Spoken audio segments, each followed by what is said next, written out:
Hello and welcome to Engineering Key Tutorial. So today's video I'm going to start with a new series of fluid mechanics tutorials. We start with fluid mechanics basics and concepts. Then we will continue with solving fluid problems related to FE civil exam. So in this video, I'm just review all concepts and basics of fluid mechanics. Also, I want to remind you, if you find any equation derivatives, you don't have to remember these derivatives. Even you don't have to remember the equation also. All this equation, you can find it in the FE handbook. Okay. I'm just put these derivatives just for make you digest the concept of the fluid mechanics. So let's start with definition of the fluid. The fluid defined as substance that deforms continuously when acted upon by shearing stress of any magnitude. The key word here is continuously. This word is difference between fluids and solids. If you look at this figure, you will find if you apply any shear stress on the plane of solid, it will deform with a specific value of shear strain gamma. In case of the fluid, if you apply any value of shear stress, whatever it will be, small value or big value, the flow will have a rate of shear strain. In case of the solids, it's not rate, it's a specific value, depends on the shear stress and the shear modulus of the material. But here in the fluid, it's not a specific value of deformation, it in strain, it is a rate of strain, gamma dot. So this is the meaning of continuously. Okay. Also, we will talk about this in details in the next slides in the viscosity definition. Okay, let's talk about some definitions in fluids. Let's start with definition of density. Density is defined as the mass of unit volume, which is rho equals mass divided by volume. Let's talk about specific volume. The specific volume is the inverse of density. The amount of volume in unit mass. It equals to 1 divided by rho. Okay. Let's talk about a specific weight. The specific weight, same as density, but here not mass. It is the weight, the amount of weight in unit volume. Gamma equals weight divided by volume. The specific gravity equals to gamma divided by gamma water, also equals to rho divided by rho water. Also, you can find rho water or density of water equals to 1000 kilogram by cubic meter, or 62.4 pound by cubic feet. Okay, let's talk about bound mass compared to bound force and slug mass. If you look at this first equation, 1 pound force equals 1 pound mass times 32.2 feet per second square. As you know, according to Newton's second law of motion, F equals ma. So 1 pound force equals 1 pound mass times 32.2 feet per second square. That means if you have object with mass 1 pound mass and applied force with value of 1 pound force, this object will be accelerate with acceleration value of 32.2 feet per second squared. Also, if you look at this second equation, you will find 1 pound force equals 1 slug mass times 1 foot per second squared, which is 1 slug mass equals 32.2 1 pound mass. That means if you apply force with value 1 pound force on the object with one slug mass, it will be accelerate with value 1 foot per second squared.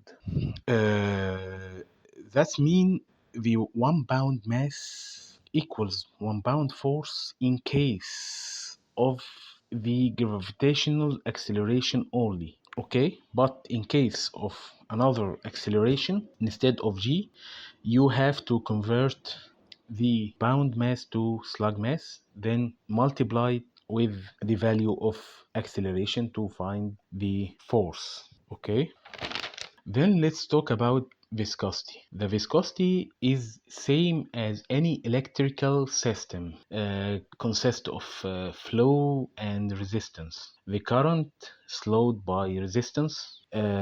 Also the flow slowed by internal resistance due to property of viscosity. If you look at this shape, it is called the velocity profile. It takes parabolic shape because the velocity at the flat plate almost equals zero, because the adhesive between the particles of the flow and the plate makes the fluid has zero velocity, and the slope of any tangent point equals to du divided by dy, which is du the rate of the velocity, and dy the distance from point of applying shear stress.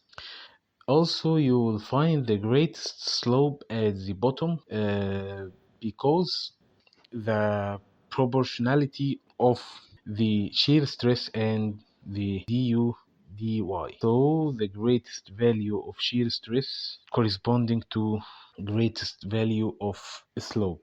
So for any Newtonian's fluid, you will find the relation between du dy and tau is linear with constant of proportionality viscosity or the dynamic viscosity. Okay, the dynamic viscosity had a unit pound mass divided by foot second. Also, kinematic viscosity is equals dynamics viscosity divided by the density of the fluid. Then let's talk about hydrostatic pressure. The value of hydrostatic pressure is based on three parameters. Okay, parameter one is vertical distance, and parameter two is gravity, and parameter three is density of the fluid. As you can see, the difference in pressure between 2 points equals to minus gamma times Z2 minus Z1. It's equal to minus gamma water or fluid times H, which is H, the difference between the 2 points. Okay guys, let's talk about the Pascal's law. Okay, the pressure applied to any part of the enclosed liquid will be transmitted equally in all directions through the liquid. As you can see in this figure, if this input force F1 and input side of force has area A1 and output force equals F2 and output side has area A2. So according to conservation of energy, the F1 times D1 equals F2 times D2, which is D1 and D2, the distance of liquid displaced input side and output side. So because the water is incompressible flow, so A1 times D1 equals A2 times D2, which is V1 equals V2, V input equals V output. Okay, let's talk about the first equation, conservation of energy. F1 D1 equals F2 D2. If we multiply the left side of equation by A1 and divide by A1, it's still the same, and the right side of equation multiplied by A2 and divided by A2, also it's still the same. So F1 divided by A1 equals B1, and F2 divided by A2 equals B2. So B1 V1 equals B2 V2. Uh, as we know, if V1 equals V2, so V1 cancel V2, so the B1 equals B2. Okay. Also, you can take the mechanical advantage of this concept. If we take the equation P1 equals P2, P1 equals P2, F1 divided by A1 equals F2 divided by A2. So F2 divided by F1 equals A2 divided by A1. Okay. Then guys, let's talk about absolute pressure and gauge pressure and vacuum gauge pressure. The absolute pressure, defined as the pressure measured from absolute zero at reference point, equals zero. Okay, so the absolute pressure equals to atmospheric pressure plus gauge pressure. For example, if this tank surrounded by vacuum, so the gauge pressure will equals to absolute pressure. Let's talk about gauge pressure. Gauge pressure is uh, the gauge pressure is the amount of the pressure measured in fluid exceed the atmospheric pressure. For example, if this tire surrounded by atmospheric pressure, the gauge reading is measured how much pressure over atmospheric pressure. So let's talk about the vacuum gauge pressure. Um, the vacuum gauge pressure is a pressure used to measure pressure lower than the ambient atmospheric pressure. So the vacuum pressure equals to atmospheric pressure minus the vacuum pressure. Uh, let's clear it and give you example. If gauge pressure equals negative 10, that means the pressure inside the vessel less than atmospheric pressure by negative 10 unit pressure. So the absolute pressure for this vessel will equals to the atmospheric pressure negative this 10 unit. So let's talk about manometer and barometer. The manometer device used for measure difference in hydrostatic pressure, also used to measure the pressure inside pipes. As you can see, if this pipe filled with fluid 1 and the manometer filled with fluid 2, we can measure the pressure inside pipe due to this equation: P2 plus gamma 2 H2 minus gamma 1 H1. Also, we have barometer device to measure the atmospheric pressure using the weight of mercury column in this vessel. Okay, let's talk about force acted on submerged surface and the center of pressure. As you can see, if we have an inclined surface surrounded by the fluid, let's say water, as we can see this system of axis y is along the inclined surface, and the same with angle theta with the surface of water, and the axis is perpendicular to surface, or perpendicular to this inclined surface. And if we take the projection of this surface, you will find this arbitrary area with axis x and axis y. Let's take a small strip area dA. You will find the pressure at this area is constant with value P equals gamma y sine theta, which is y is the inclined distance from the surface of water to this strip area. So df divided by dA equals p. So df equals p dA. Let's take the integration of two sides of equation. Integration df equals integration b dA. So let's take, after substitute with the value of pressure and take the integral, you will find the resultant force equals yc a gamma sine theta, which is yc equals the distance from the surface of water, the inclined distance from the surface of water to the centroid of the surface. Then we have to find the location of the center of pressure. Let's take summation of moment at the point O equals 0. So yr times fr equals the integration of y df equals integration of y p dA, which is df equals p dA.